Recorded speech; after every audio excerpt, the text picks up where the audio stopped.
Welcome back to Gaelic Games Fan TV. How are we? How's the form? How are we all getting on? It is the 2025 season preview for the Cork Hurlers and the Cork Footballers moving into the 2025 season. 2024, very mixed, I think, for both the Cork Hurlers and Footballers. Ultimately, it didn't end the way both the Cork fans would have wanted in both codes. But to be fair, I think there's definitely one maybe more positive than the other going into 2025. And we've no better man to discuss the Owl Rebels than Mr. Matthew Hurley from Cork himself. So, Matthew, welcome aboard 2025. Cork. Is it Cork's year? First of all, thanks for having me on again, Aaron.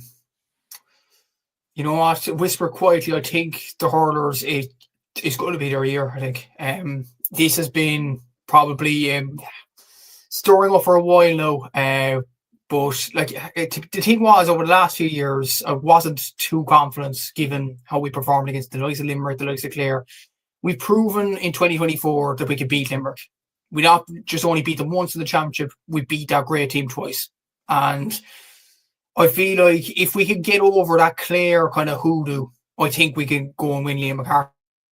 Sure. I think this Cork team, even look at the Cork team earlier on this week, and the players to come in, the players are already in. The forwards available, even the forwards. I counted a few from the Sarsfield's team that are in the All-Ireland final this year, could easily make it into the team. You still have Robbie O'Flynn to come back, who didn't start last year, was away with an injury, but then his usual position is number 10. That's where Dickie Dawson excelled last season. Seamus Hartney has been in brilliant form over the last few seasons. Shane Barr got an All-Star. Hartney himself got an All-Star. Brian Hayes arguably should have got an All-Star as well. Is in terrific form. Alan Connolly, brilliant form. Conor Lehan has been in really good form in the club championship. Maybe he could be an option off the bench. Jack O'Connor has been in incredible form for Sars over the last few weeks. You look at Rob Downey, the way he's excelled at centre-back. Kieran Joyce, like we were mentioning Kieran Joyce at this time last year as being the nailed-on number 6. We don't know where Kieran Joyce is going to play now. It's not that Kieran Joyce is doing badly. It's just he unfortunately got an injury during Munster Championship action. Then Rob Downey played well. And all of a sudden, we're thinking, where does Joyce fit into the team? Does he fit in at number 5? But then Tim O'Mahony's playing so good at the moment. Mark Coleman is at the moment. You have other players that are really, really stepping up. And even Eaton too, we played so well in Munster up until he got that injury. Lost his place in the starting lineup. Even you think, he has done nothing wrong. He deserves a place at the team. Jar Fitzgibbon's a nailed-on starter, in my opinion. Probably one of our best players. Probably our best player last season. So, in terms of the hurling, there's a lot of positivity. I think this is the time when we have to go for Liam McCarthy. At least win a trophy. I think whether that be league, whether that be Munster, we have to get a trophy on the board. We haven't won one since 2018, the Munster Championship then. We haven't won a league title since the early 2000s. We haven't won a Liam McCarthy Cup since 2005. I think, and as Patrick says there, we have what it takes to win the All-Ireland. I think it's just about executing it. I think we have some terrific players in this team. I think we could easily go on and win the All-Ireland. This is probably the most confidence I've ever been about the Cork hurling team since I've appeared on your channel. I think that's fair to say, Aaron. This Cork team, I think, is on the verge of something brilliant. I think it's not a matter of if they can win the All-Ireland. It's a matter of when. You look at the club championship, the way it's gone over the last year or so for Cork, underage, the way it's gone, under 20 All-Ireland champions in 2023, very unlucky in the Munster final in 2024 against Tipperary. The talent is coming through. We have the manager at the helm now, and Pat Ryan, who knows knows his style of play, knows his starting 15. Then you have the players to come on as well. I think it has all the ingredients for us to go on an All-Ireland charge. And to be honest, I hope we do it this year or even next year, Aaron, just for Patrick Horgan to get that All-Ireland. Because I think a lot of people up and down the country would want Hoggy to get that All-Ireland medal. I hope it comes to him. I hope it's fast enough to come to him. We have to see how it all transpires. But I'm really, really positive about the hurlers, I have to say, in the year this year. As for the footballers, it's been a tough off-season for them. They've lost, a lot of people. We're talking about Dublin losing the likes of James McCarthy, Brian Fenton, and all them. Cork have lost 7 players in football. A few of those include the likes of Thomas Clancy, John O'Rourke, Stephen Sherlock, Damien Gore, Jack Callan as recently as this week. It's not been a good off-season. A lot of players have left the panel. Then there's players that are rumoured to come in either that we don't need or players that I've honestly never heard of. So it's going to be challenging next year for the Cork footballers. I really think so. But an aim for the Cork footballers, and I think it's the greatest of respect for the sides in Division 2 next season. We have to go up for Division 2. You look at Dublin are in Division 1 now, Derry are Division 1, Armagh, Donegal, no excuses. We have to go up next year. No disrespect to the sides of Division 2. We have to go for promotion next year. But with the retirements and the players stepping away in the off-season, I'm not sure John Cleary, well, he might have a plan up his sleeve, John Cleary. I'm not sure what is going on behind the scenes at the moment. Hopefully he does. But I think the footballers have to go up to Division 1 next season. And for the hurlers, I think a trophy is a must. I think an All-Ireland will be absolutely brilliant for this group, though. Yeah, absolutely. And we'll definitely get onto the footballers a little bit later. Like, there definitely is obviously a lot to discuss there. But yeah, as you said, like a lot of positivity obviously around Cork hurling at the moment, obviously following on from last season. Like, what do you think has been the turning point maybe in the last couple of years? Because as you said, like, this definitely has been the most positive you've been speaking about Cork hurling over the last couple of seasons. And to be fair, like, obviously you had that year in 2021, 2022, then obviously following on was a little bit of a disappointment. Even 2023, I remember there was actually weirdly a bit of positivity, even though you went out in the round robin. But where do you think has been the turning point? Has it happened this season? Was it during this year? Was it the year previous? Or where have you seen the sort of difference to make Cork be a team that you think, okay, you know, they might be thereabouts, all of a sudden, like, right, I think we're really going to win this now? I think it's just as simple as this, Aaron. I think it was that night in Páirc Uí Chaoimh against Limerick. The way the players really stood up to them, the way we battled Limerick throughout the game. And let's not forget, we could have easily lost that. The way we play, even playing so well, we could have easily lost that game. But for piece of, I would say, brilliance off the bench, and this is a player I didn't mention as well, Shane Kingston off the bench, just catching the ball for the puck over Pat Collins, running straight down the throat. Kyle Hayes commits the foul. It's a penalty. It was the right call in the end. And Hoggy just sticks it into the net, and the Blackrock game goes wild after that. Brian Hayes then scores the insurance point. And then there was the whole Cork supporters coming onto the pitch afterwards, a pitch invasion. I think at that moment we were thinking, we believe in this team. And the Tipperary game after that, when we packed out their whole stadium, it wasn't great from a Tipperary point of view, granted. But the support around the Cork hurlers ever since that Limerick game has gone up. And it just showed last year, I suppose, what the hurling championship needs as well. It needs a good Cork. Like, once Cork are motoring well, the hurling championship, there's a lot of colour added to it then. You see the semi-final against Limerick, the atmosphere around the ground, the atmosphere where Brian Hayes hit the net, the atmosphere where Decky Dalton struck one over the bar from the halfway line. I've never experienced that in a Gaelic Games for a long time. It was an absolutely a brilliant atmosphere. There's no doubt about it. And to beat that Limerick team, I know I would have said it over the past few seasons.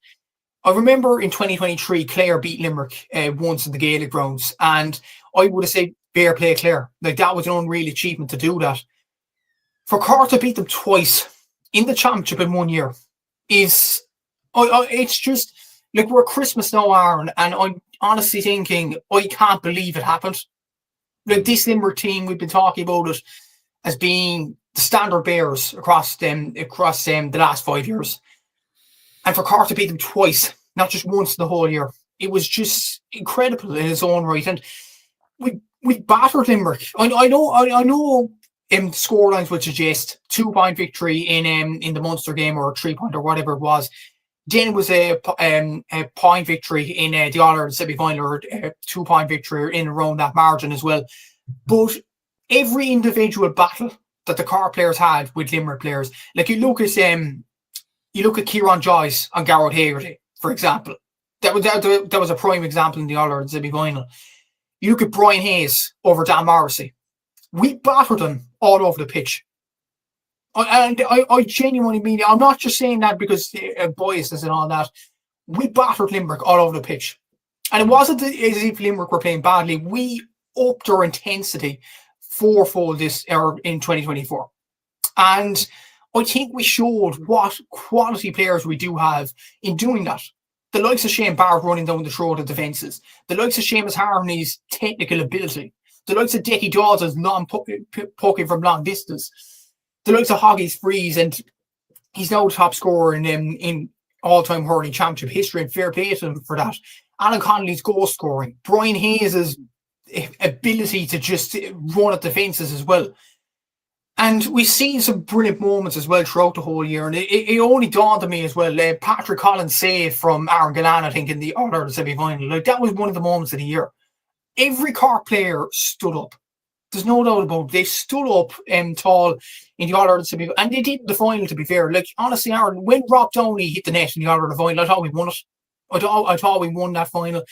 Then Shane O'Donnell happened, running at the Cork defence and playing it off to Aidan McCarthy. It was just an epic All-Ireland final played by two brilliant sides. I thought Cork would get it over the line then, but Clare got over the line. Fair play to them. They won the All-Ireland this year, but I'm sure this Cork team will be back. And I think as well, and this has been mentioned in papers, Pat Ryan's interviews and things like that after the All-Ireland final, even now heading up to Christmas. I think journalists were asking him about the Conor Lean pull on Robbie O'Flynn in the last minute of the All-Ireland final after extra time. And a lot of people were asking Pat, is there kind of an anger in the camp after that? Pat was blunt about it. He said, look, these things happen. You just have to get over it, brush down the carpet, move on to next year. Like, them Cork players could have dwelled on that decision for a long time. But the fact they're knuckling down now, they wanted to win the Liam McCarthy more than ever next season. They want to stop Limerick's gallop in Munster as well. The kind of dynasty they're building in Munster too. I feel like there was a lot of positivity about this Cork team. I think if they bring the same intensity as they did this season, they'll go damn close to an All-Ireland if they do not win it in the end. But I think there's a serious opportunity for this group of players that they can go on and win the All-Ireland this year for the first time in 20 years. Yeah, Patrick is certainly very confident as well. He says, no doubt in my mind, Cork win the All-Ireland.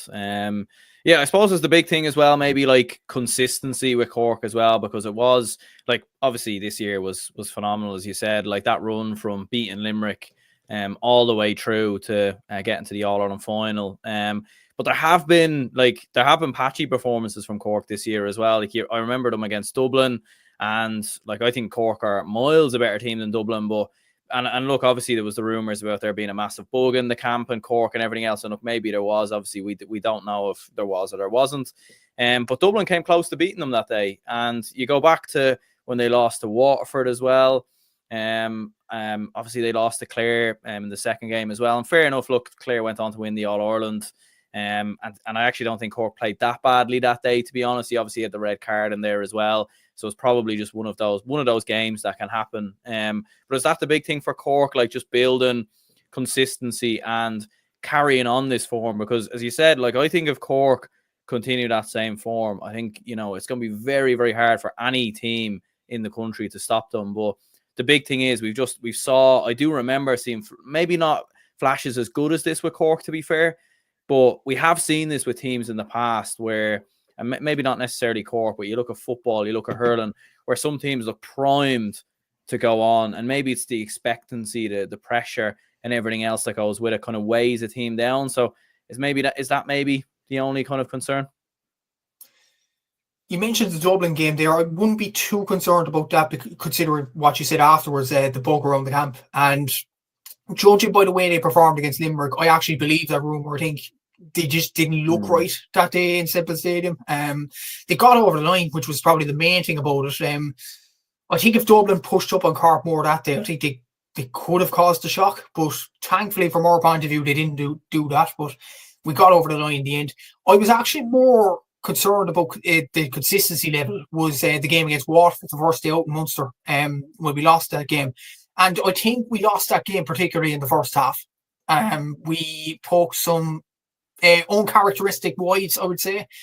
Then from the second half onwards, I'd say from the second half in the Waterford game until the rest of the championship after that, I think the team improved massively. There's no doubt about it. Shooting accuracy, pressure, turnovers, everything across the board improved after that. I don't know what it was in the first half. Maybe they kind of took Waterford lightly, and maybe they were thinking Waterford are probably the whipping boys in Munster, which they have been over the last few seasons. We might take it easy, but Waterford were bang up for that day in Walsh Park, and Cork just weren't up in the first half. And I think the players knew that themselves. They had to dust themselves down at half time in the dressing room. Then a few niggly things happened. Obviously, Damien Callahan got sent off in that game as well. There was the black card to Kieran Joyce, I remember that day as well, which kind of derailed them in the second half in that performance.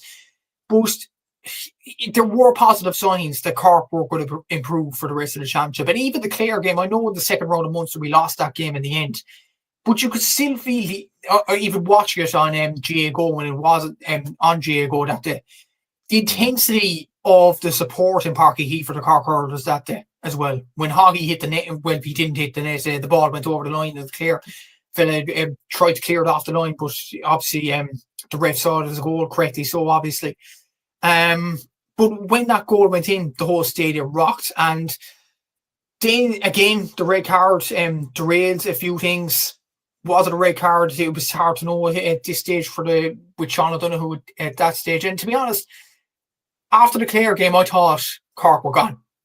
I thought they were gone, simply. Then the Limerick game came, and the intensity the players brought to that, I think they just realised, really, to an extent, after the Limerick game, lads, if we bring this intensity for the Tip game and for the games beyond that, we'd go damn close to winning the All-Irelands. We proved it tonight against Limerick. They would have been saying afterwards, I'm sure, on most of the celebrations, obviously.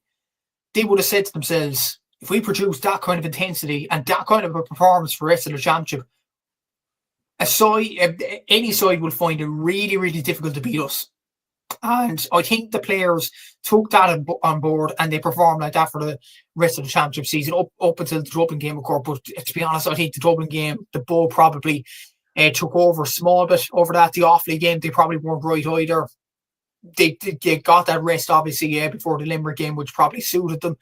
And yeah, I think it's the same this year. They have to start off on the right foot. They have Clare first day out, I think, at Cusack Park, if memory serves me correctly, look at the fixtures. So that's going to be a tough game, obviously. It's the All-Ireland champions. You're going to their backyard. What a statement it would be to go and beat them. But Clare are going to be tough. They are going to be tough. They aren't going to rest on their laurels and think one All-Ireland is enough. They're going to want to win more. And you look at Munster as well. It starts in Munster. Limerick are going to be hungry next year. They don't want to lose another All-Ireland like they did last year. Waterford, I feel like, are waiting in the long grass now. You have Peter Queally coming in. Austin Gleeson's coming in back into the panel now. You have, apparently, there's rumours floating around that Stephen O'Keefe might be coming back into the panel as well, which probably epitomises the pull that Peter Queally has on the Waterford team. So I think they could be a threat next season. There's no doubt about that. Tipperary are another story. They're kind of a mess behind the scenes now. They probably will come bottom in Munster next year. I'd be very surprised if they didn't. But look, it's going to be tough in Munster next year. And the Cork players, before, I know we're all giddy about thinking of an All-Ireland, but it starts in Munster. That's going to be a tough ask. There's no doubt about that. If Cork can get out of Munster, they're going to be a dangerous team throughout the championship. And I think just for the All-Ireland itself, I would be shocked if the All-Ireland winner next year came outside Limerick, Clare or Cork. I'm just putting it out there now. I think those three are probably the main front runners for the All-Ireland. Waterford may be coming in if they get a bit of form going as well.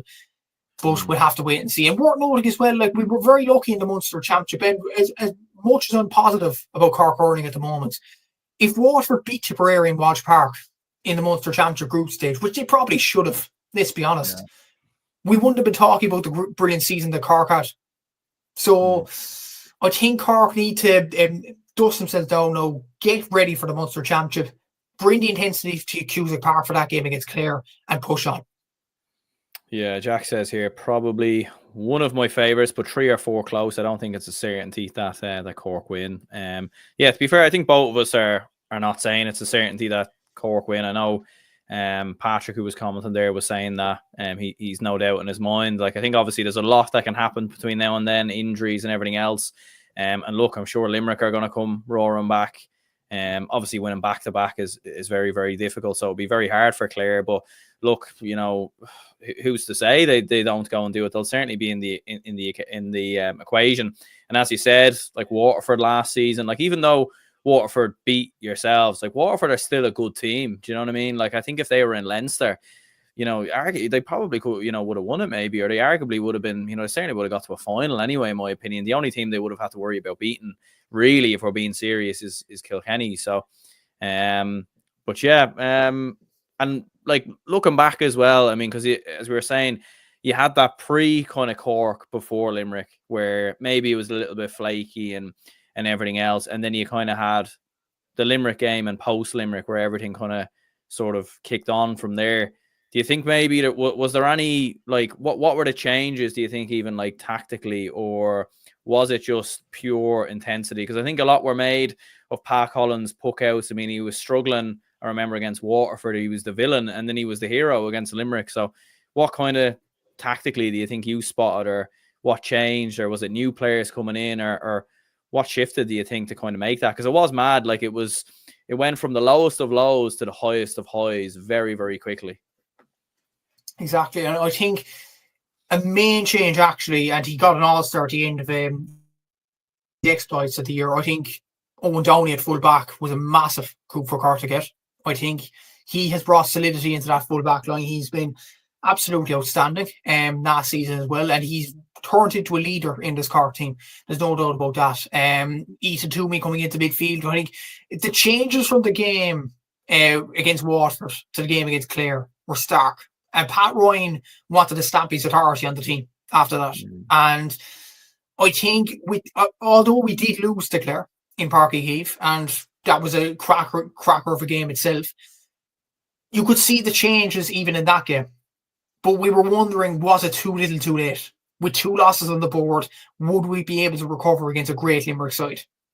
But the lads, they just proved everybody wrong in that game. There's no doubt about that. They were absolutely outstanding in terms of intensity, as I mentioned there. I think the main thing that did improve was intensity, as well as I think the players coming in, the likes of Owen Downey, the likes of Rob Downey to the centre-back role. Darragh Fitzgibbon got more of a free-flowing role into midfield as well.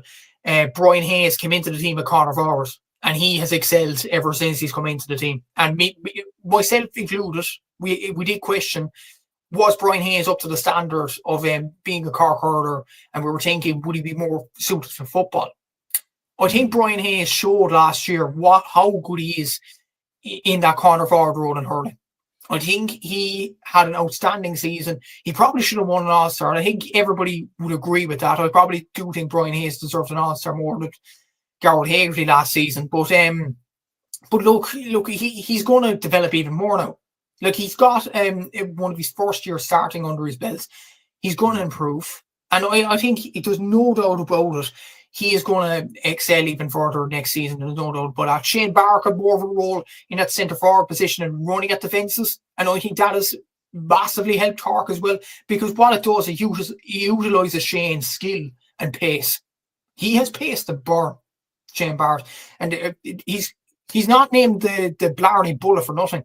Like, he's an absolutely incredible player, pace-wise and skill-wise and shooting-wise as well. He's a really, really talented player. You look at Dickie Dalton in at number 10, has had a brilliant season in 2024 as well. Look, I'm just looking at the Waterford team that obviously Cork lost to Waterford in the game at Walsh Park. Like, the full back line that day was Ger Millerick, Damien Callahan and Sean O'Donoghue.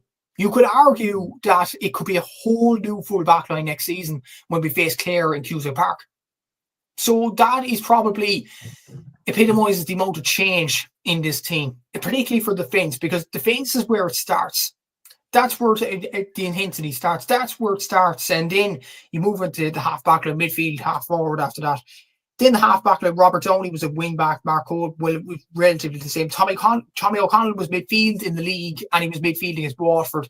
Didn't have a great game, Tommy. He did very well off the bench in games after that, though. But Ethan Toomey came in instead of Tommy O'Connell for the Munster Championship. And I think that set us on, because Ethan is a strong, bullish player. He has proved it for St. Finbarrs over the years in both hurling and football. He's a really, really talented player. And I think for him to come into midfield and make the impact that he did probably set the tone as well. Like the half forward line as well, like Sean Toomey and Conor Lehan were in that position, and they weren't in the starting 15 for the rest of the season either. It was Shane Barrett and Jackie Dalton that went into those positions. Shane Barrett did start against Waterford, but he was a corner forward. And that's what I'm talking about, putting Shane Barrett from corner forward to centre forward. I think that showed Shane's kind of prowess in that position. So I think Pat Ryan made a few tweaks after that Waterford game. Ultimately, it works. And I think there's more improvements even to make next season. Like, who's not to say, I know Pat Collins had a good end to the championship season, but who's not to say Brian Saunderson may have a chance in the league, because he has played well at club level for Middleton. He has played well at underage as well. Maybe it's worth trying Brian Saunderson and maybe flicking through Patrick Collins' performances as well. So, like, there's a lot of things to be done with this Cork team in a good way. In the squad, there are players fighting for positions. Like the players I mentioned there, about, I'd say 5 of the players I've mentioned, maybe even more, aren't guaranteed starters. And that is a good thing to have in a panel, because it just shows you that every player will be fighting for a starting 15 position. And that's just good competition to have. Add to that as well the club exploits with Watergrass Hill in intermediate, Russell Rovers in junior, and Sarsfields in senior. You have more players to pick from. Like, I wouldn't be surprised if Pat Ryan calls upon the likes of Cathal McCarthy and Aaron Myers in the next few weeks. The way they're performing for Sars, they've been absolutely exceptional. You look at the Watergrass Hill boys, like the likes of Sean Desmond. I wouldn't be surprised if he gets called up. So there are things to be done about more that can be done with this team as well. More exciting kind of positions to be filled. Like, it's an exciting time to be a Cork fan at the moment. And you look at the players rolling off the squad. There are players on the bench that you'd say, geez, I wouldn't be frightened if he comes on. If he comes on, he'll add something. Like, it's a good position to be in from Pat Ryan's point of view. And it's just all positivity at the moment, Aaron. It's really, really good at the moment.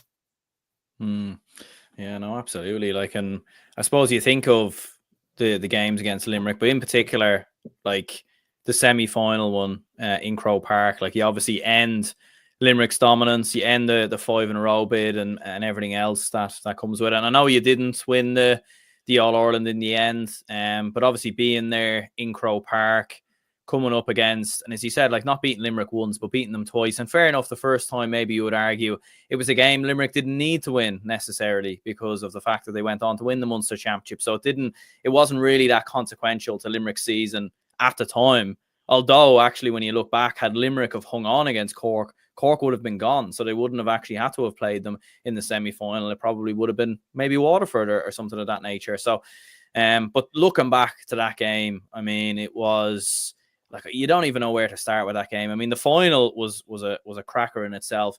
The semi-final, though, as well. I mean, the absolute, like, back and forth battles and the way you brought it to Limerick. And look, I know they nearly came back in the end, but geez, what a win! So unreal. And as I mentioned before on the chat, every player got close or won 100% their battle. And I think that was the main thing to go out of Croke Park that day. Like, the likes of Kieran Joyce, the way he was marauding that defence, the way Owen Downey shepherded the Limerick full forward line, the way Rob Downey came into the game, the way Darragh Fitzgibbon was attacking that Limerick backline, as was Shane Barrett. Brian Hayes absolutely storming into the likes of Dan Morrissey. Like, Dan Morrissey didn't know what to do with Brian Hayes that day. There were performances that day, like Dickie Dalton's performance as well, poking from long distance. There were performances that day that probably, it's again, Howard, it's just hard to put into words, but it probably just epitomised the Cork Hurling were back. Like, this was just an incredible performance, not just, as you mentioned, beat Limerick twice in 1 year is absolutely unheard of. And yes, you could have argued that Limerick might have took their eye off the ball in that game in Páirc Uí Chaoimh. They didn't necessarily need to win it. They won the Munster Championship in the end. They would have been ready to go for another All-Ireland semi-final from their point of view. But to back up that performance at the park to go up to the capital and beat them again was just, it was unreal. And I feel like the atmosphere around Croke Park that day, I'll say this no harm from the point of view of being a Cork fan. I haven't experienced an atmosphere like that in Croke Park as a Cork fan since the Cork and Dublin game of the football in 2010. Like, that was just an unreal atmosphere of the game against Limerick. It was just end-to-end hurling, players putting their bodies on the line, Cork coming out with the win in the end. Some points that, or some scores that said the Brian Hayes goal, the Dickie Dalton point, some of Shane Barrett's scores. There were some scores that day which shook the place. And it probably epitomised as well that it was just an unreal performance. It was, from start to finish, it was a really, really good performance. And as I said previously as well, it wasn't that Limerick played badly. Or I honestly don't think Limerick were under par that day. Like, their shooting accuracy was still really, really good that day, if I remember correctly. It was the pressure and the intensity that the Cork players put in that Limerick team was just brilliant. It was just a sight to behold in many ways. And it was just, yeah, I know we lost the final to Clare in the end, but for us to produce that performance in Croke Park, it just epitomised what Cork hurling can do if the tails are up. If the tails are up, Cork are a dangerous team to come up against at any stage in the championship. Yeah, I mean, and I think, like, yeah, I remember going down the home stretch, like Limerick missed a few chances maybe that you'd normally see them pop over, but look, I mean, like, every team is going to miss chances, like, and then you go on to the final, and I think the final was something similar as well. Like, I think even though Cork lost, like, sometimes when a team loses or whatever, it's very quick to be like, oh, well, this is where things went wrong or blah, blah, blah. But again, I just think it was two absolutely brilliant teams laying it all down on the line. Like, it goes to extra time. Like, I don't really think there's anything more that Cork could have done, to be honest with you. Maybe you would say there was a few defensive, moments here and there, but when you have Tony Kelly doing what Tony Kelly's doing, I mean, like, how can you defend, I mean, some of the points and goals that he was getting when he stood up towards the end of the game? You obviously have the chance at the end of the game that goes wide as well, but, like, looking back, I mean, is there any regrets there in terms of not getting over the line? Because as you said, look, you'd expect Cork to be thereabouts, but at the same time, you went and you beat Limerick. Like, you did the impossible. Like, Clare couldn't beat Limerick. They lost to them twice in the championship. And yet they went on to win the All-Ireland. So is there any regrets at all? And if it did go wrong, where did it go wrong, do you think? I think, honestly, like, it's hard to kind of fathom, because the Cork team performed brilliantly that day. There's no doubt about it. I do think one thing that maybe went awry was the puckouts. I think a few long puckouts, Clare were winning a bit too much of them.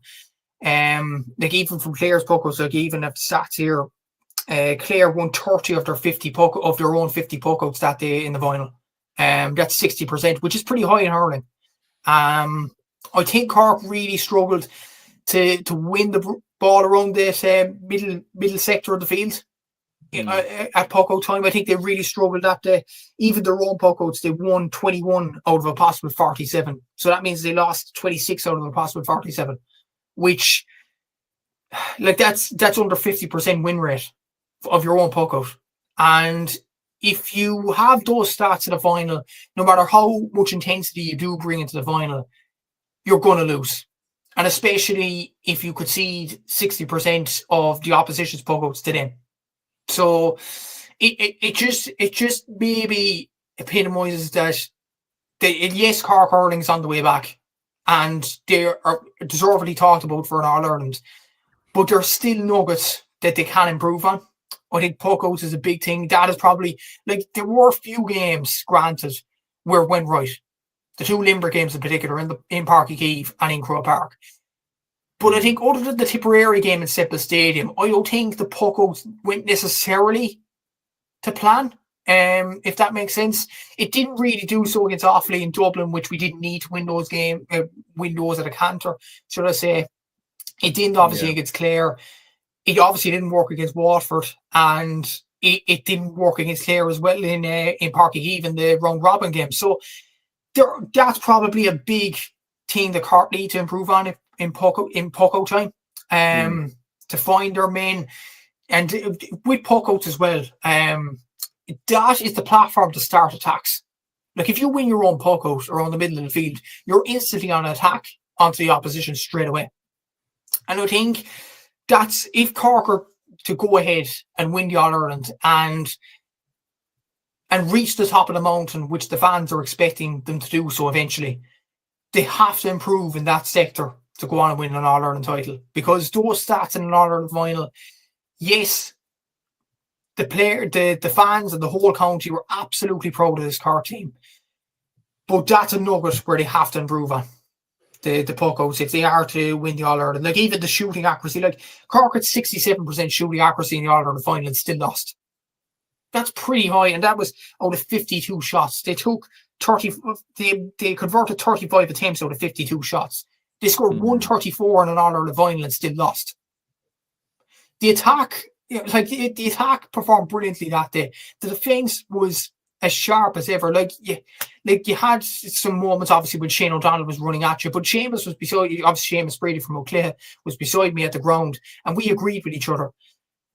With Shane O'Donnell and Clare, the only way to kind of stop him is to foul him. Shane O'Donnell was in that kind of a vein of form last season where he just couldn't be stopped. So, like, in those sorts of situations, and of course Tony Kenny wonder goal in the second half, you have to hold your hands up and say, that's just unreal. You can't stop that. That's just an unreal piece of skill, and you just can't do anything about it, no matter what you try to do. But I think, as I mentioned before, puck outs, I think Pat Ryan will have to fix that next season if they are to go all the way. Yeah, and looking ahead, obviously, then to the league then as well, obviously going into 2025. So in Division 1A alongside the likes of Clare, Galway, Kilkenny, Limerick, Tipperary and Wexford. I mean, just looking back at it there, and you nearly have to double check when you actually see this, but Cork haven't won the league since 1998. I mean, am I misreading that, or is that's correct? That sounds right. Yeah. I haven't checked it myself, but I think that sounds right as well. And don't get me wrong, I know the league isn't, like, the league obviously isn't the barometer. Do you know what I mean? The league isn't it's like, I think with Cork Hurling, the history that they have, obviously with All Irelands and everything else, provincial titles, it's similar to the Dublin footballers, to the Kerry footballers, to the Limerick hurlers right now. If you win the league, it's a bonus, it's great, cool, whatever, like, happy days. But it's not, like, ultimately the pinnacle is winning the All Ireland. Do you know what I mean? Like, I don't think, if you asked any Armagh fan in football, like, are they still devastated they lost that Division 2 final? Like, absolutely not, because they obviously went on to win the biggest crown. But in saying that, though, like, I was looking back at it as well, like, Cork, obviously you haven't won the All Ireland since 2005, so there's a 20-year drought there. You're going nearly 26 years since you last won. 27 years it will be since you last won the league. 3 Munster titles since 2006. So, like, you are kind of looking at it and thinking, Cork now, with the players that they have, with how well they played last year, like, winning the league, I know obviously you go into a very competitive Munster round robin, but let's not forget, Clare won the league last year and won the All Ireland. So, like, should Cork be treating the league a little bit more serious, do you think, this year? I agree with you. I think we should as well. Just to set a standard more than anything as well, to start the season right. And it's funny, I was chatting to Kieran McCarthy, the Southern Star podcast, obviously, if Seamus spoke to that, check that out if you haven't already. Some good episodes on that, obviously, with Wah as your host. But I was discussing this with Kieran, and I said a point that I made to you last season about Clare, coincidentally, about they need to win a national trophy, put it on the board to give Brian Lowen's side the confidence to go on and win the All Ireland. They won the league. They then went on and won the All Ireland. I'm not saying it's as simple as that. I'm not saying that if you automatically win the league, you win the All Ireland. It's not going to be put on a platter for Cork. I'm not that thick. I do think, though, that if Cork do go on and win the league, it would set kind of a precedent in the cap to say, hey, we can win a national trophy. We've toppled everybody in the division from Limerick to Kilkenny to Clare to Galway or whoever is in the or Tipperary or whoever is in that division. So let's have a crack off this All-Ireland Championship. I think it would give the players a lot of confidence if they go on and win the league. And as you mentioned there, 1998, if that is correct, that we haven't won the league since then, we need to win a league title. Just to set that precedent as well, to go on and end that drought in many ways. And maybe it would set a precedent to go on and end that All-Ireland drought. And it would start our season right. So, and the fact there's no pre-season competitions as well, the players can, the way the season is going, the players can concentrate on college competitions, which I think is obviously the right thing to do in terms of player welfare.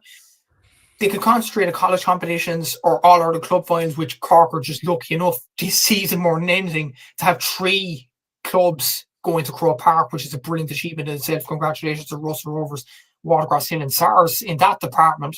But yeah, I think it would set our year right if we go on and win the league straight off the bat.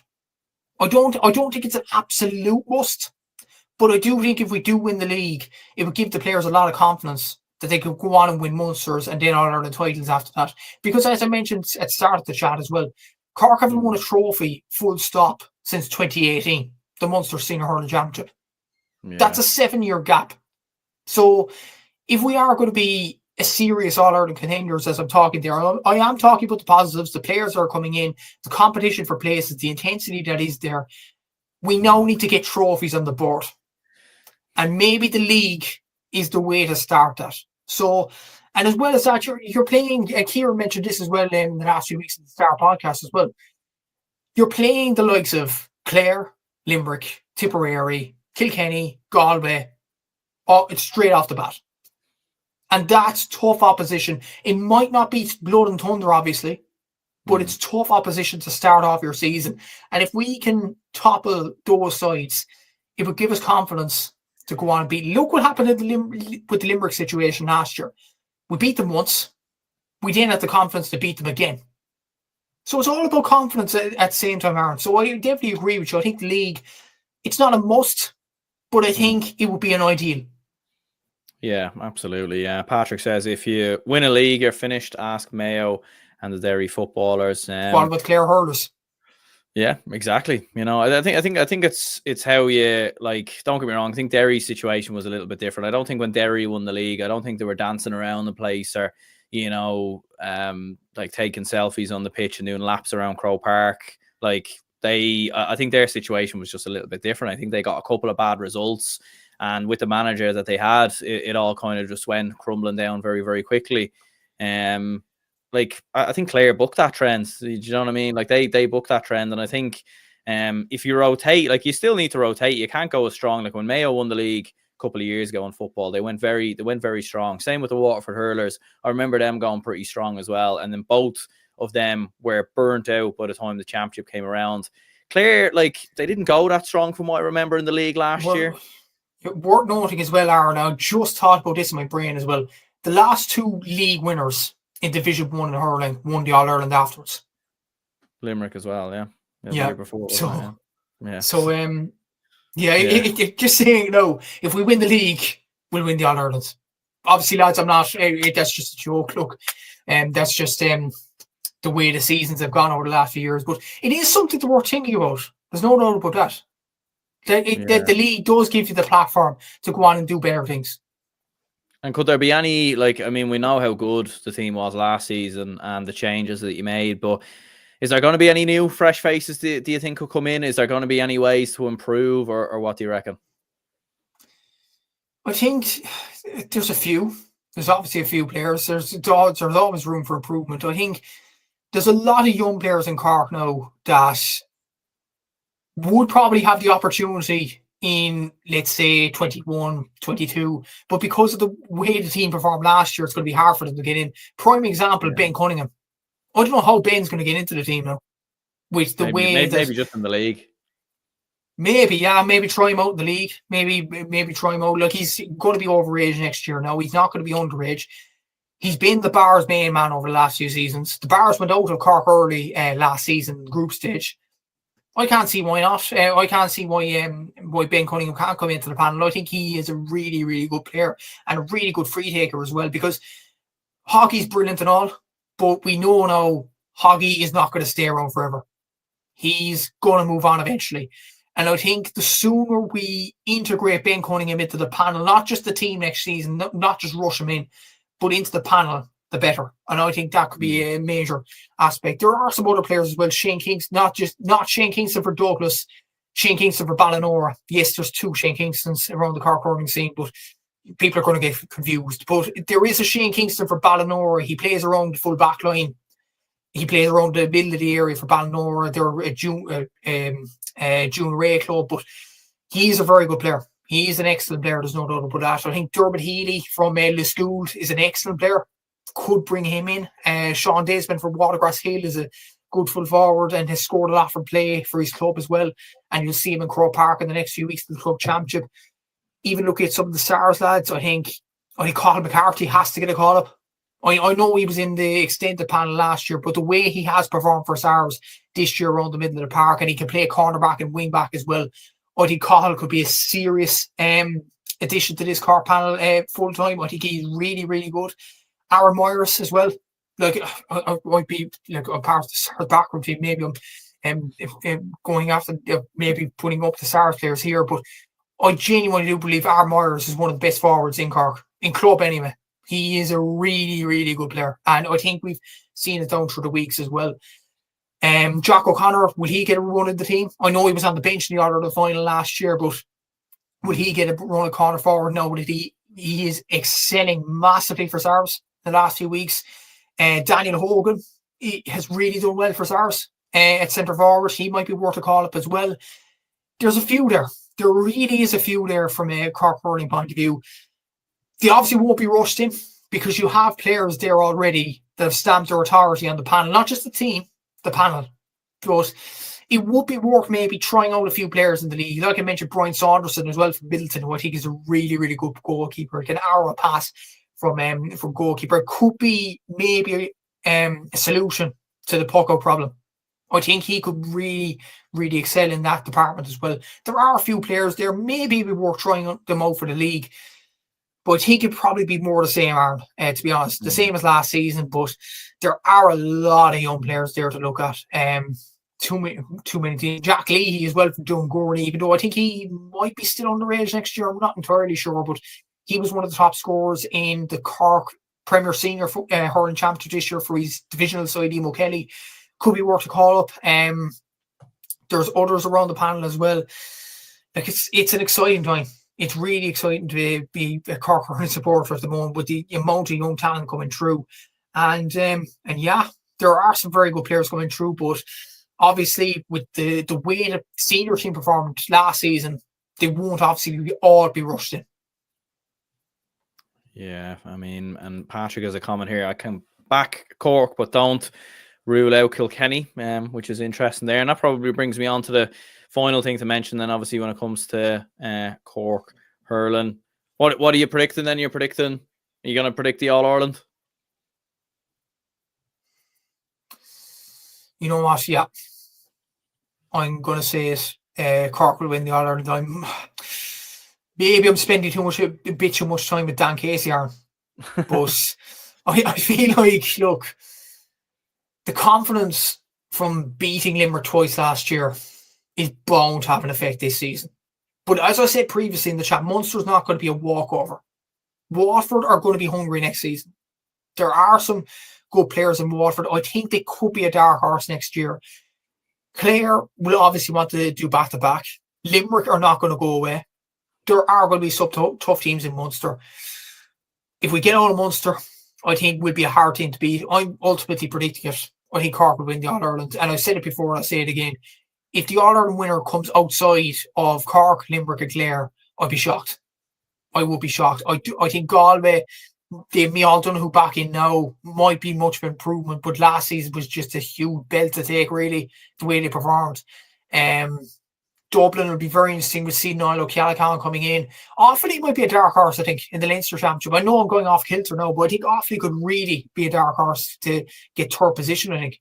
Like, if they get a bit of momentum going, if they integrate the likes of Screedy, the likes of Charlie Mitchell, you have Conor Mahan from Kilcormac Calahi there, they are a really good team, Offaly. They have some risky hurdles. I think that probably the debate around Offaly is if the players bulk up, they could have a serious run in the next few seasons. But this season could be the start for them. I really think I like the look of this Offaly team. I've seen them in Tullamore against Cork earlier on this year, and I was really impressed with them. And that was an Offaly team without Screeney. Screeney was going on holidays at that point.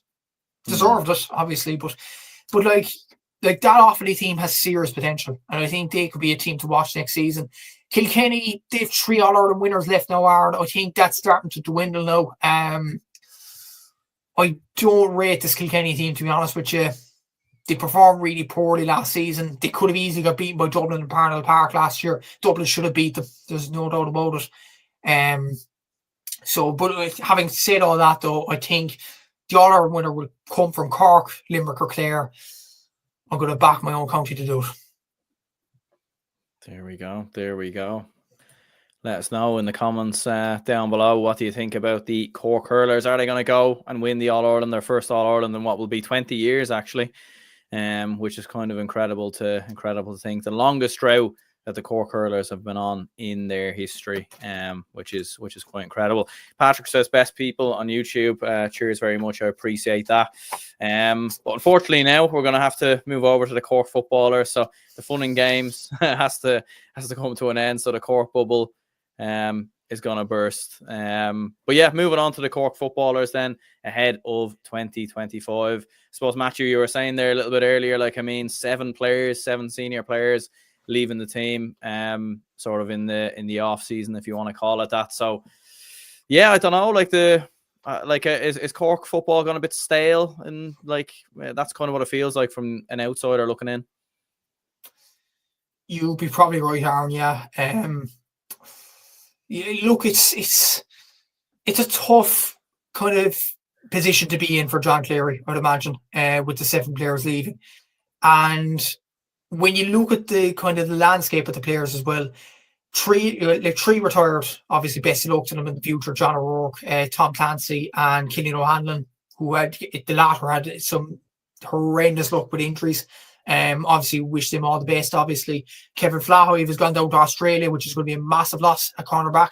He's been probably one of our more consistent players over the last few seasons. And then the 3 that stepped away, it's worrying, Aaron, and I've said this as well, Cork forwards, it's kind of dwindling over the last few seasons. Stephen Sherlock stepped away, Jack Callan stepped away as recently as this week, and Damien Gore has stepped away. Add to that, Blake Murphy stepping away midway through the 2024 campaign. That's a lot of really, really good forwards that have left the panel.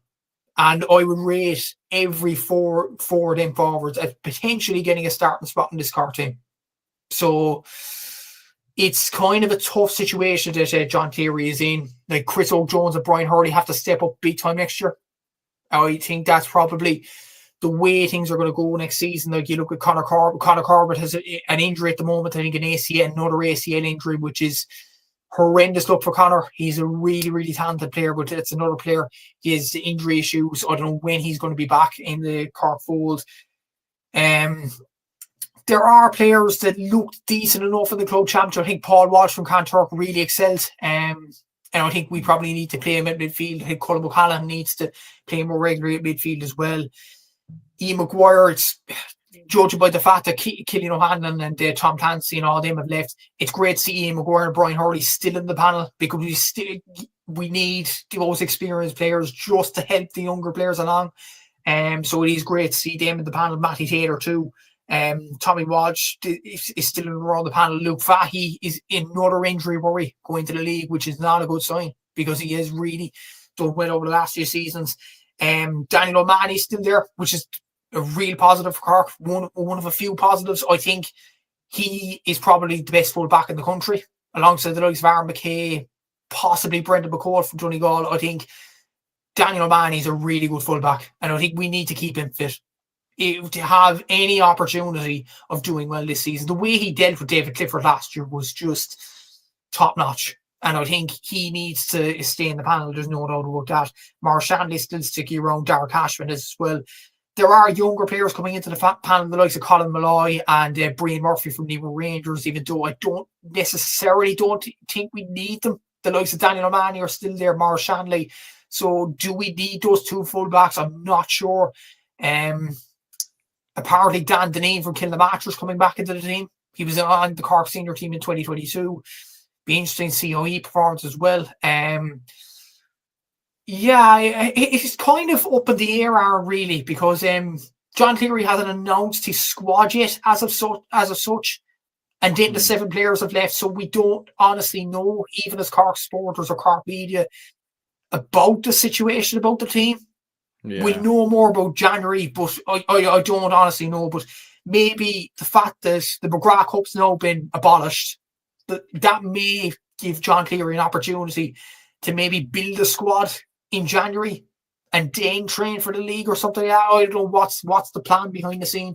But in terms of the management team, it's the same as last year. Kevin Walsh is still there as coach and John Cleary is still there as manager. But John is in his 3rd and final year of his term in charge of Cork. So this is going to be a big year for him. There's no doubt about that, because you look at Division 2, and I said this at the start of the chat before the hurlers are. I think Division 2 is doable this year. Like, no disrespect to the sides of Division 2, but you look at them now. Down, I think, are a serious team on an upward trajectory. Roscommon, you might think, are too good with the likes of Dermot Murta and Enda Smith in that team. They are a really good team, there's no doubt about it. Monaghan, but to be fair, Monaghan have lost a lot of players themselves, haven't they? Going down from Division 1 to Division 2. And the thing is, well, we have 4 games at home in Páirc Uí Chaoimh. We've Meath at home, we've Westmeath at home, we have, to get off the top of my head now, we have Louth at home, and we have Roscommon, I think. Roscommon, yeah, that's the other one. We have those 4 sides at home. So I think we have to beat Louth, Meath, and Westmeath. If we drop points against those 3 sides, good luck. We're not going up. So you're sniggering there, Aaron, because we lost to Louth twice last year. They're a bogey team. But the thing is, though, if we are to come up against, I know we beat Donegal last year, and it was a brilliant win on the day in Páirc Uí Chaoimh. Brilliant win at the time. But if we are to compete at the top level regularly, no disrespect, we have to beat Louth regularly. There's no doubt in my mind we have to do it. And especially at home in Páirc Uí Chaoimh, we have to just go at them. There's no doubt, there's no ifs, buts now. Go at them. Like, I think that was the frustrating thing with the Cork footballers last year. And I think Seamus Brady mentioned this as well. It was kind of a one-size-fits-all approach. When we came up against Kerry, or at Dublin in Division 2 the year before, or at Donegal, or at Armagh, we would attack them. We should have beat Armagh and Páirc Uí Chaoimh in the league. I remember at the start of the year, and Armagh went on and won the All-Ireland. But the problem is with us, we do well against the bigger opposition. But then when we face a Cavan or a Louth or a Meath or a Westmeath, we sit back. And it's like, it was frustrating, to be honest, watching that. But maybe this is the silver lining in this. And this is the next point I go on to. The new rules being brought in by the FRC. Maybe that would entice the Cork players to attack and shoot. Hopefully. I'm hoping that's the case, because these rules indicate attacking football. And I think these Cork players are capable of it. Brian Hurley's capable of kicking from long distance. So is Owen McSweeney. I've seen it in the club championship. He's capable of doing it. So is Colm O'Callaghan. There are players there. If they're allowed to play football, they can play it. So I think, and with Daniel O'Mahony, with the rule, with the 3-up, 3-back rule, Daniel O'Mahony has to stay back in the full back line and not wander up the field either. I think that would suit him as well. I think that would suit his game down to a T. So I think, if anything, I think the rules could help Cork next year. I really think they could help. But it will be interesting as well with the goalkeeper. Who do we go and goal? Like, we tried Patrick Doyle as a kind of a goalkeeper, a Noel Morgan type or Sean Patton type. We've tried Patrick Doyle in the league. Will we try him again now with these new rules? Will we stick with Chris Kelly? Or will we go for the safe option again with Micheál A. Martin? But the thing is, and I've seen this in the Irish Examiner, I think, over the last few weeks. I'm not sure who wrote the article per se. But the article said that the old style goalkeeper, these new rules will not suit. You can't have a goalkeeper just sitting back in goal and just staying back with the three defenders. You need a goalkeeper to join the attack, like what Niall Morgan did in the FRC games that we've seen in recently enough. So I think it hurts me to say this because Micheál A. Martin is an excellent shot stopper for Cork, and I genuinely believe he's one of the best shot stoppers in the country. But he doesn't like to come out of goals, whereas Patrick Doyle does. So we have a decision to make on that. So it will be interesting now next season to see how it all goes. Yeah, Patrick says here, Cork footballers in a mess, relegation, good chance of relegation. Do you know, I don't think they will be relegated, but I don't think they'll be. I think they'll probably finish somewhere in the middle, to be honest. And like I do look at them fixtures, and like I read that comment before, and I was kind of like fully agreeing. But then I looked at the fixtures, and I thought, like the first three games, like Meath at home. Don't get me wrong, I think Meath will be a lot better now under Robbie Brennan in comparison to how they were under Colm O'Rourke. But even at that, it's the first game. And then again, I think Colm O'Rourke's first game with Meath was in Páirc Uí Chaoimh, wasn't it? And they did win that game. But then you do have Down away, which like Down are in good form. Westmeath at home. Monaghan, I do think will be a lot better than people think, to be honest with you. I do think Monaghan are one of those type of counties that tend to surprise us every now and again. And I think they could still be a little bit better with some good young players coming through. Roscommon, Louth, Cavan. Like I don't think you will be relegated. I think you will be fine. Promotion though, like you do look at those first three games though, and I do look at it and think if you can get 6 points there before you go to Monaghan away, then you're in it. Then you're in it. But the thing is, like Cork are so inconsistent. Like remember last year at the start of the league, you know, losing the games you should be winning the games you probably should be losing. Like you did beat you're one of just two counties last year to beat Donegal in the entirety of the year, discounting pre-season competitions. So yeah, like that it's just that inconsistency that worries me. Like Cork could very well probably lose to Down but beat Monaghan. Do you know what I mean? Lose to Louth but beat Roscommon. Like it's just the inconsistent nature with Cork footballers. Like I don't think I've seen a more inconsistent team or, you know, topsy-turvy team in my lifetime, to be honest with you.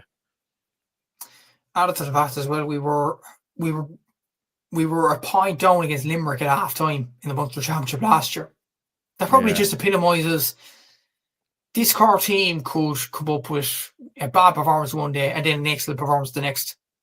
It's that consistency. And I think we mentioned the hurlers there, and why I'm so positive about the hurlers built on their performance against Limerick with an excellent performance against Tip, then another excellent performance against Limerick, and then an excellent performance against Clare, albeit they fell short. I haven't seen it with the Cork footballers over the last couple of years. Yeah. Other than that spell, obviously, when we beat Mayo and Roscommon en route to Croke Park in the All-Ireland quarter-final. Other than that, though, that little spell, I haven't seen any of it, which is a worry. It is a worry, there's no doubt about that. And a stat as well, and I mentioned this to Kieran and the Star as well, this is a mind-boggling stat when you think about it. Since 2018, or since 2017, should I say, Cork have only won one game in match day one of the Allianz League. That was against Offaly in 2020 in Division 3. Since 2017? Since 2017, yeah. Wow, that's crazy, yeah. It's a sign that we do not start well. We have to start off well this time. We have to beat Meath. I know Meath, and I do agree with you. I do think Meath will be improving under Robbie Brennan, and he will bring a tactical kind of expertise from his time at Kilmacud Crokes. I totally agree. We have to beat them at home, though. We have to. There's no exceptions to this. We have to beat Meath. We will certainly have to beat Westmeath. That's a 100% certainty. We have to. No disrespect to Westmeath, but this is a Westmeath team now that lost all 4 of their championship games last year, including to Wicklow. We have to beat them. There's no ifs, buts, and maybes around that. And we have to beat Loud. If we drop points in any of those 3 games, it's a worry. And I'm not like I might come across as negative and things like that, but that's the level the Cork footballers at least should be at. They should be beating those teams. There's no doubt about that. And I do agree with you in a sense. If we win those 3 games going into Monaghan, I think our tails will be up. There's no doubt about that. I do think Down's going to be a tough game, though. No matter what form Cork are on, Down are a really, really good team under Conor Laverty now. The confidence is up. Going to Park Esler on a Sunday game at 1 p.m, that's going to be tough. Yeah. I don't expect Cork to get a win, even if they are performing excellently, because Down are on such an upward trajectory themselves. So it's going to be a tough ask. There's no doubt about that. But I think the main thing about Cork, and I think John Cleary will be thinking the exact same thing here, I think the home games are a must to set a platform and build momentum. We have to do it. There's no doubt about that. There's no questions asked. We have to do well in the home games and work from there. Yeah, Patrick also says here, Loud for promotion. Don't know why you're writing them off. They nearly got to an All-Ireland semi-final. This is the thing, Patrick, and this is going to be interesting about Loud. The new rules. Because you've seen with Loud, yes, brilliant achievement to get to the All-Ireland quarter-final. They were exceptional last year. And I've said it on plenty of pods. They have done brilliantly. They were legit. The problem is, though, the new rules are coming in. Loud usually play 15 men behind the ball. It's well documented. We've seen this down through the years. What's going to happen now that you have to keep 3 up, 3 back? What's going to happen to them? Are they going to find a loophole in this? I genuinely think Loud have done brilliant over the last few years. I'm not discarding that. I think the new rules could scupper that Loud team just a teensy bit, though. No doubt about it. I would have said Loud would have been one of the favourites for promotion if the old rules would have been implemented this year. But now that the new rules are in, I'd have my doubts.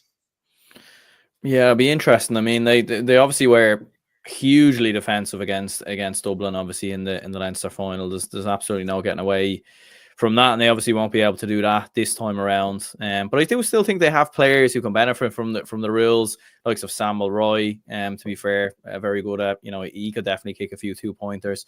So there's there definitely are some good players in there from a Loud perspective. It could maybe make a bit of an impact, but obviously we will have to wait and see. So in terms of predictions for the league, do you think you will get promoted then, or do you think you'll just miss out, or how do you see Division 2 going? Who will be promoted if you don't think Cork are? I'd agree with you. I think we would be around the middle of the table, but I think promotion is a non-negotiable at this stage for this Cork team. I think they have to go up. Do I think they'll go up? I don't think they will, because the consistency just isn't there at this present moment in time, unfortunately. I might be proved wrong. Maybe John Cleary will come up with a master stroke in January behind the scenes that nobody even thinks about, and our whole perceptions then changed after that. We don't know, honestly, Aaron, because it's a sense of the unknown at this stage with this Cork team as well. We don't know who's in the squad. We don't know what their style of play will be with this these new rules coming in. So it's a case of the unknown at some stage. But for right now, I think around mid-table for this Cork team. And I think I'm going to say Down and Roscommon to go up. There we go. Yeah, interesting going with Down. All right, back-to-back promotions. I think that would be an incredible achievement. All right for Down if that did happen. Looking ahead, obviously, then to the All-Ireland series. I mean, just looking at Munster first of all, you've got Limerick, and then the winner of that plays Kerry. So basically the same as last season. The only difference is the venues, I think, are going to be different. Realistically, are you expecting anything from that? I mean, Cork, to be fair, bizarrely, do tend to raise their game against Kerry. You actually gave a good account of yourselves against them last season. And I think would you have them at home? Yeah, in Parky Cave. Yeah, so, but realistically, like you can't really expect to beat Kerry, can you? That's the thing. If we can't beat a Westmeath or a Meath at home, we are not going to beat Kerry at home. And the thing is, as well, I do think, on a side note, Kerry are going to excel in these new rules. Or one team they're going to really excel. Imagine a full forward line with David Clifford, Shawnee O'Shea, and Tony Brosnan. They're going to cause havoc in the 3v3 rule. So I'm not really looking forward, even though Daniel O'Mahony has done well on David Clifford over the last couple of years. I will say that. So there is hope there. But yeah, I think Kerry should win that and should win Munster overall. Yeah, and then moving on, like, to the All-Ireland series, I mean, what are the aims then for Cork? Because, like, you have got to a couple of All-Ireland quarterfinals in recent years. Obviously, last year you lost to Louth in the final round of the qualifiers. I mean, getting to a quarterfinal again, I guess, is not inconceivable. But what do you think? What's the main thing you'd want to see from Cork football in the All-Ireland series moving into 2025? An All-Ireland quarterfinal, I think, is a minimum for this group. And I think John Cleary will be thinking the same thing. I think the players will be thinking the same thing. They'd be thinking this group is good enough at least to reach an All-Ireland quarterfinal. And I think everybody around the camp, everybody who's following the Cork footballers are thinking the exact same thing. I think quarterfinal is a must for this Cork team. I said potentially a semi-final last year, but the goalpost has changed so much from last year. It was positivity last year after our club sides have done well. The likes of Castlehaven and Kilnamatra and all them. Then our underage side were doing decent enough. Then our senior side did well enough. But now it's kind of on a low trajectory right now. So we're not really expecting much. But then again, we could do better with the less expectations. So we'll have to see in the next few weeks. But yeah, should be another interesting season. Yeah, looking at the overall big picture then in terms of the All-Ireland series, if you had to make a prediction as to who would lift Sam Maguire in 2025, since it won't be Cork, as you said, so the double won't be happening, but who do you think will be lifting the Sam Maguire 2025? Geez, I'm getting really jealous of yourself and Seamus now, Aaron, just talking about the football and you could win the Sam Maguire and things like that. So I'm completely out of that conversation now, but I've just switched codes. That's the same all I've done. Well, we're definitely not in the Liam McCarthy conversation anyway, if it makes it help, feel any better. Exactly, yeah. It's small ball down here. That's the way the lie land. But I'll be thinking about this, the football. It's going to be very, very tough. I do agree with I watch yourself and Seamus' Dublin preview as well. Good watch, by the way, as well. And I do agree that the division, any side in Division 1 could technically win the All-Ireland, but I narrowed it down. I don't think Mayo are good enough. I think Padraig O'Hora leaving the panel, I think Cillian O'Connor leaving the panel is not going to head their cause. Rob Henley retiring as well is another experienced player next year. I think Mayo honestly could struggle next year, which is a worry for them. I think Derry, the thing is with Derry, it's a weird one. Derry have such a brilliant abundance of players, but as soon as one thing goes wrong, the whole thing goes kaput, as shown last season. And I feel like the appointment of Paddy Talley isn't probably as positive as the Derry fans would like. And he wasn't clearly their first choice either. So I don't think you could add Derry to the conversation. Galway, I would be impressed. I've heard James' comments on this, so I totally agree with this. I'd be very impressed if they come back after the lost Armagh in the All-Ireland final. The way they lost that final, the way they went through the whole season, and then to come out with no All-Ireland after that, that was a tough one for the Galway players to take. I'd obviously love maybe Galway to win the All-Ireland, but I just feel like they won't do it this year. And Mickey Graham coming in, a lot of aggro behind that as well, from him moving from Leitrim to Galway, just didn't, I would say, didn't seem right. And then like that could be a negative effect on Galway players as well. And the final team, Armagh, I think, look, Armagh did well to win the All-Ireland last year, but a few things on this. I think the stuff that went on in the States over the last few weeks is not going to help the camp. I think, if anything, that could derail the whole thing, which is a worry for them, obviously. And we've seen over the last few years, Ulster sides, once they win the All-Irelands, they then do pretty badly the next season. Tyrone lost the Laois in the qualifiers in 2006. Tyrone lost to Cork in 2009, absolutely getting hammered in the All-Ireland semi-final. Donegal got absolutely schooled by Mayo in 2013. And Tyrone probably produced one of the worst All-Ireland defences in 2022. So it is common to know that Ulster sides, once they win the All-Ireland, they then tend to have a bit of a dip. So I think Armagh won't win the All-Ireland. It'll be very hard to see them do back-to-back. So then you go to the top four sides. I think it's going to be between the four that I haven't mentioned. Dublin, Kerry, Tyrone and Donegal. Dublin and Kerry you can never write off. No matter what players they've lost, Brian Fenton and James McCarthy are huge losses. Granted, Dublin still have players that know how to win All-Ireland in that team. And they have Desi Farrell who knows how to win an All-Ireland as manager as well, which helps. And I do think Dublin will still be a threat. Maybe not as a serious threat over the last few seasons, but I still think they'll be a threat. Kerry, as I mentioned, the new rules are going to suit them down to the T. And it'll be very interesting to see Tony Brosnan, Sean O'Shea and David Clifford at the same full forward line. What damage they'll do to other sides of the country. It'll be very interesting to see that kind of an angle. Donegal, Michael Murphy coming back. He clearly is coming back for an All-Ireland. And I think Jim McGuinness, he did brilliant last year. The players just panicked against Galway in the All-Ireland semi-final. Do they have they have some brilliant players, Donegal, but do they have enough to win the All-Ireland? That's a major question. I'd like to think so because I like the way Donegal play football now. I'd like to see them do and win Sam Maguire, but I feel like they just will fall short because of just the quality of players on their team. Then we move on. My All-Ireland pick for next year, I think it'll be Tyrone that wins it. Tyrone will win the All-Ireland, I think.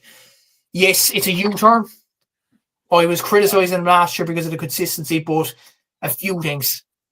Number one, players are coming back in. Mark Bradley came back for the FRC games. That might indicate, but then again, James McCarthy played for Leinster in the FRC game, so maybe it might mean nothing. But Mark Bradley coming in for Ulster might indicate that he's coming into the Tyrone team, which might mean he's in Malachy O'Rourke's plans.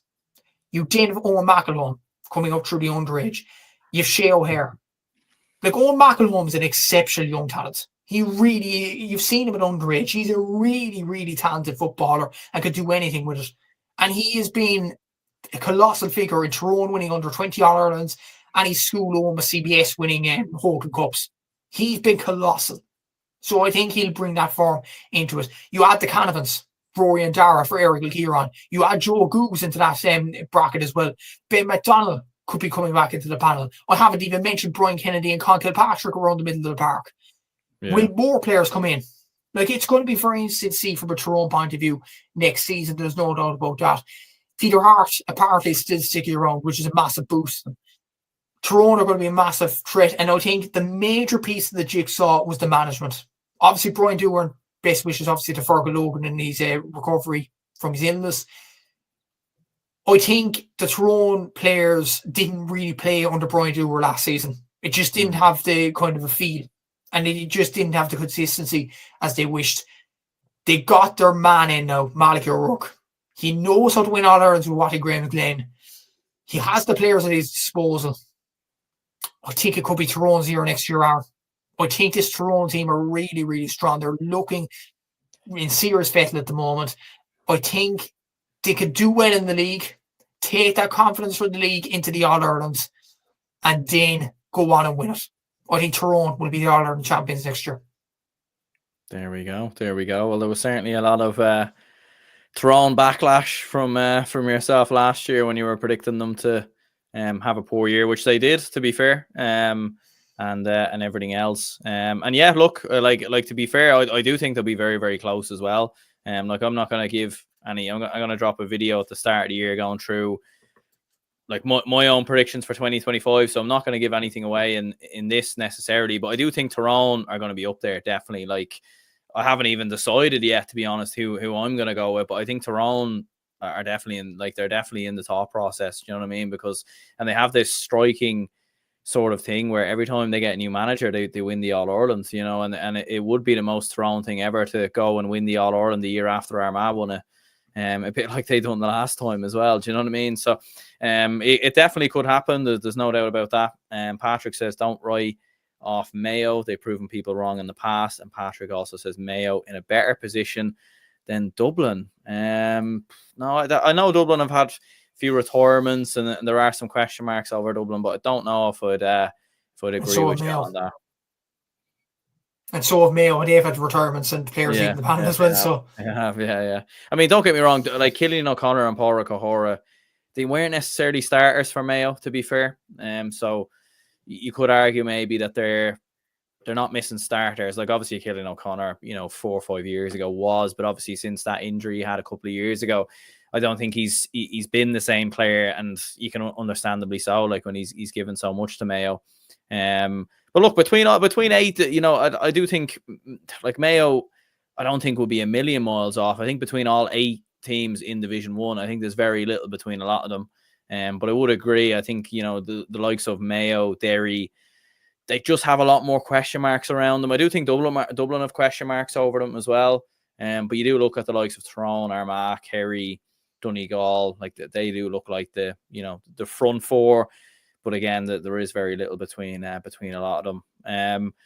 But yeah, look, we'll wrap this up here anyway. Cheers to anyone who tuned in and listened to the stream. Cheers to Patrick and Jack who were in the comments live as well. Make sure to check out Matthew's podcast, The Gaelic Statsman, and on Instagram and socials and everything else as well. And anyone who tuned in here, if you could hit the like button and subscribe. We are now back on Spotify as well. So if you could leave the podcast a rating as well, that would be very much appreciated. And there should be some more previews soon. I'm working on getting a Mead preview. Roscommon, Cavan is definitely in the works as well. So there is a few previews. And if you haven't seen them already, did a Donegal preview, Dublin, and Armagh was the other one as well. So if you can't check them out, feel free.